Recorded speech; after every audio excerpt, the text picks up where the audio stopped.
Donc ici, dans le cas numéro 3, on a n1 qui vaut moins 1, 5, 2 et n2 qui vaut 4, moins 1, moins 8. Vous êtes d'accord avec ça?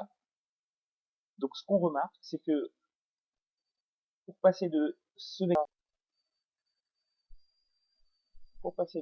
à ce vecteur-là, il suffit de multiplier chaque coordonnée par moins 4. Donc n2 vaut moins 13.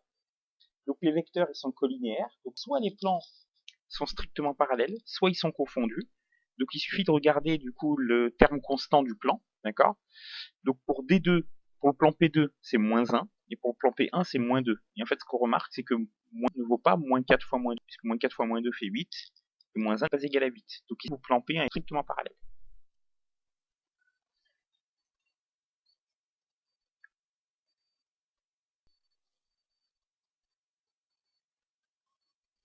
Ok? Oui. Vous comparez les deux termes constants avec le coefficient de collinéarité. Numéro 4. Donc, un vecteur normal de P1, c'est moins 1, 2. Un vecteur normal de P2, c'est 1, moins 2. Ces vecteurs ne sont pas collinéaires, parce que ici, le 1 qui... Donc le coefficient serait 1. Et le moins 2 qui est là, c'est 2 fois moins 1. Donc le coefficient serait 2, et 1 n'est pas égal à 2. D'accord? Donc P1 et P2 sont séquents. On détermine leur droite d'intersection. Donc vous avez x moins y plus 2z moins 4 égale à 0, x moins 2y plus z moins 1 égale à 0, et en fait ce que je regarde, c'est que là les x ils ont le même coefficient. D'accord? Je peux faire disparaître x en soustrayant par exemple en faisant ligne 1 moins ligne 2. Donc Voici, je remplace y.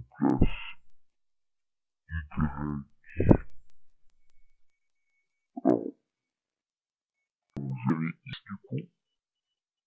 Donc je passe tout à 8. Et du coup j'ai y moins 2z plus 4. D'accord? Et du coup ce qui fait que j'ai x en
Alors, dans le cas numéro 5, on avait un vecteur normal de P1 qui est 1, 1, 1, et un vecteur normal de N2 qui est au 2, 2, 2. 2, 2, moins 2, pardon.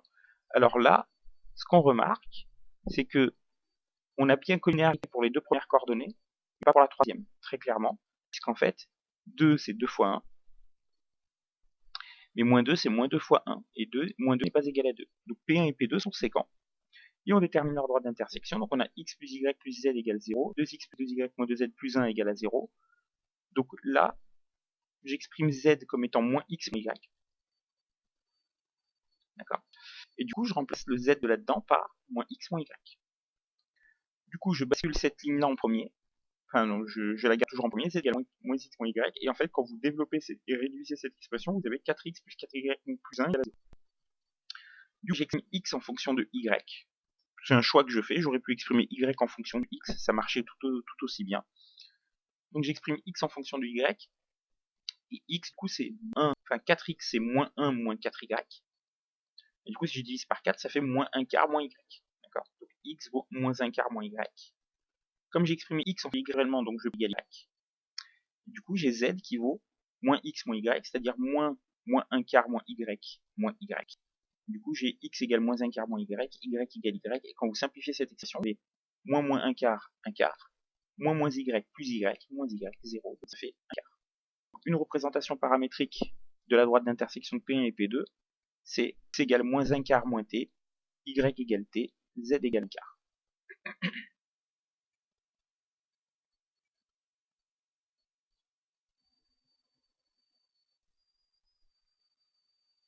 Le cas numéro 6. Donc, vous regardez les vecteurs normaux de P1 et P2, donc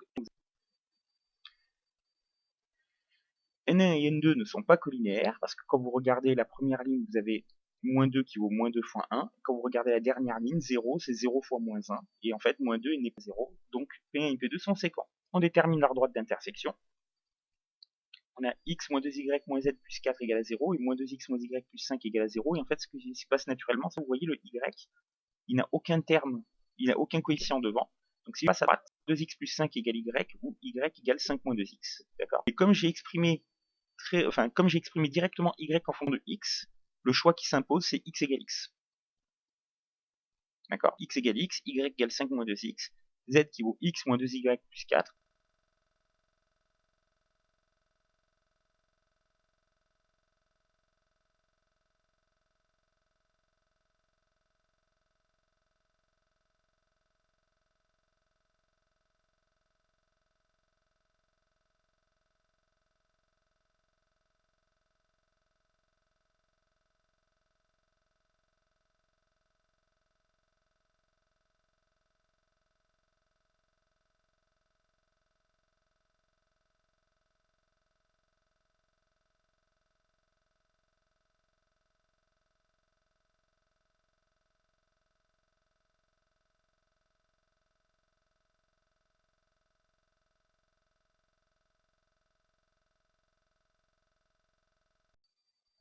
Alors, dans un premier temps, on a vu comment pouvaient se comporter deux droites entre elles. Ensuite, on a vu comment pouvaient se comporter deux plans entre eux. Maintenant, on va voir comment se comporte une droite et un plan entre eux. D'accord. Alors, géométriquement, on a trois positions possibles. D'accord. Si on prend P un plan de l'espace et D une droite de l'espace, soit D est strictement parallèle à P si et seulement s'il ne possède pas de point en commun, soit D est contenu dans P si et seulement s'il possède au moins deux points en commun, et D est séquent à P si et seulement s'ils n'ont un et un seul point en commun. D'accord. Donc là, vous avez... D'accord. D est strictement parallèle à P, donc on imagine assez bien. Là, c'est le plan de votre table. Et puis, votre droite, elle est au-dessus. Là, c'est le plan. Et là, votre droite est sur la table. Elle est posée sur la table, tout est dans P. Et D, c'est le plan. Hop. Et votre droite, elle coupe là, cette barre est derrière ça. Ok. Alors, une définition. Une droite D, d'accord, à toutes les droites incluses dans le plan P en fait. Quand on dit à toute droite, c'est pas n'importe laquelle, c'est vraiment à toutes les droites incluses dans le plan P. Alors ça risque d'être un petit peu compliqué à vérifier à chaque fois, parce qu'il y a une infinité de droites dans un plan, d'accord. Donc en fait, le plan c'est la deux vecteurs non collinéaires, d'accord, ou de manière équivalente, deux vecteurs non collinéaires, ça fait deux droites séquentes, d'accord. On a la propriété suivante. Eh bien, une droite D est orthogonale à un plan P, si et seulement si D est orthogonale à deux droites séquentes du plan P. D'accord. Je vous mets en pause, je reviens.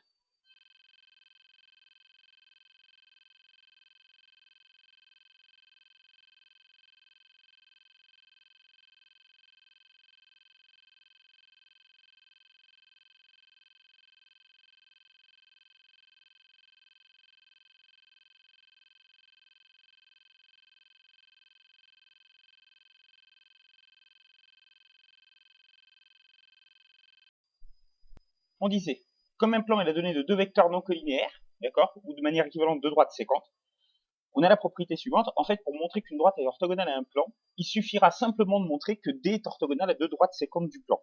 Et, réciproquement, si on a une droite qui est orthogonale à deux droites séquentes qui sont incluses dans un plan, et ben D sera orthogonale au plan.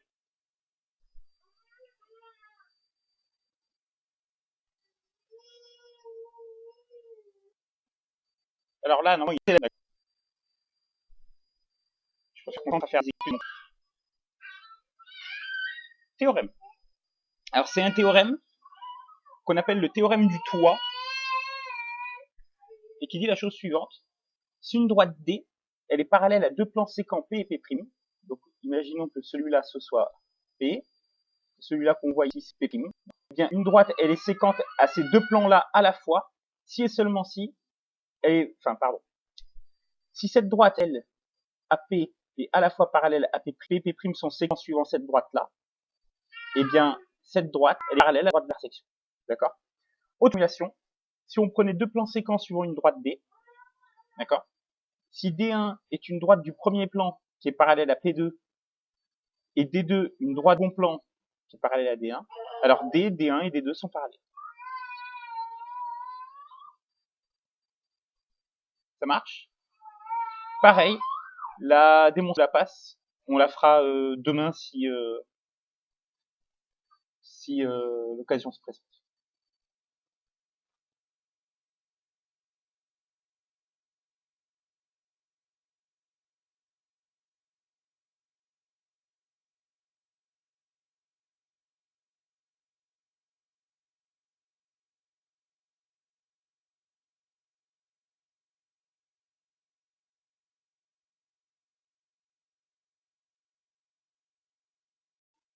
Donc pour le 13.7, vous avez une pyramide ici SABCD.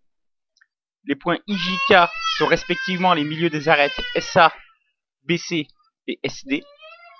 Et on vous demande dans chacun des cas la position relative de la droite et du plan donné, d'accord, et préciser le cas échéant l'intersection. Donc par exemple, la droite IK ici et le plan SCD qui est là. Ils sont clairement comment ces deux objets? Séquents selon le point K, d'accord, puisque K il est bien ici. Ok. Allez, je vous laisse réfléchir. Pardon, je vais reprendre à partir du premier. Donc on a dit IK et SCD étaient séquentes au point K. C'est bon pour tout le monde? ABC et SJ. Donc ABC là. ABC et à droite SJ est ici. Donc on séquence suivant le point J.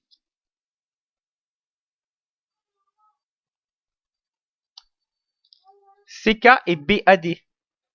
CK est là. B est là. Séquent en C, ouais. IJ et SAB.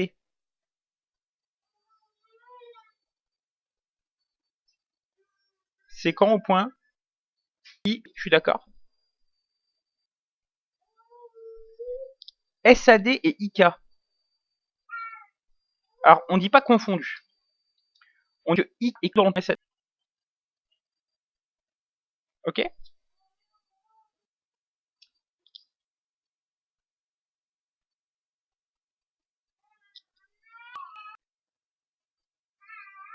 Ils sont strictement parallèles. Ça a l'air. En tout cas, après, sûrement que non, mais ça, ils ont l'air parallèles. CD et IJK.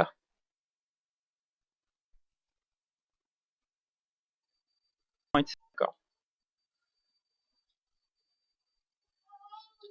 Et IJ et AD.